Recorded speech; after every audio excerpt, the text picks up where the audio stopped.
سلام، امروز اومدیم در روز بارانی بازار لشتنشاه یه چالش من برای شما بگیرم کیف بکنید. بریم ببینیم چی میشه. با ما همراه باشید. عمو سلام. عمو جان این 10,000 تومان از من میگیری یا دو برابرش کنم بدم نفر بعدی؟ چطوری دو برابر؟ آقا توی 10,000 تومان یا من بگیری یا من 10 تومان دیم اینو صرف فانو یه نفر دیگه. اما دیگه دیگری دیگه. متشکرم. با ما همراه باشید. آقا سلام. این 20,000 تومان از من میگیری یا دو برابرش کنم بدم نفر بعدی؟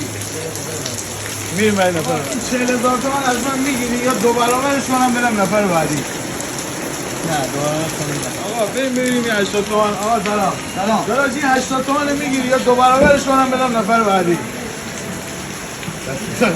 چیکار داره گفتم؟ آقا این 20 تومان من میذارم روش تا همینجوری بده به نفر بعدی.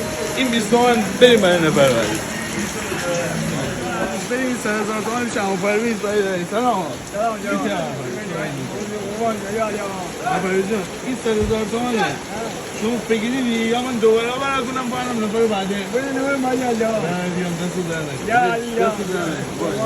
آقا ما اومدیم همیشه آسیامک بیشیم درون میریم شما. سلام خوش اومدی. آقا همون سیامک جانم این 200,000 تومان رو از ما میگیری یا دو برابرش کنم بدم نفر بعدی؟ محبت کنی اصلا نمیخوام سلامتی میخوام فقط. نه آقا چالشه. میگم که این 200,000 تومان از من میگیری یا دو برابرش کنم بدم نفر بعدی؟ دو برابرش کنم بده به نفر بعدی. تمام شد. آقا بریم دو برابرش کنیم 400,000 تومان بریم به نفر بعدی. دوستان این مبلغ ما شد 400,000 تومان. ما بریم ببینیم چی میشه. بریم پیش عمو ببینیم چیکار میکنه. آقا سلام.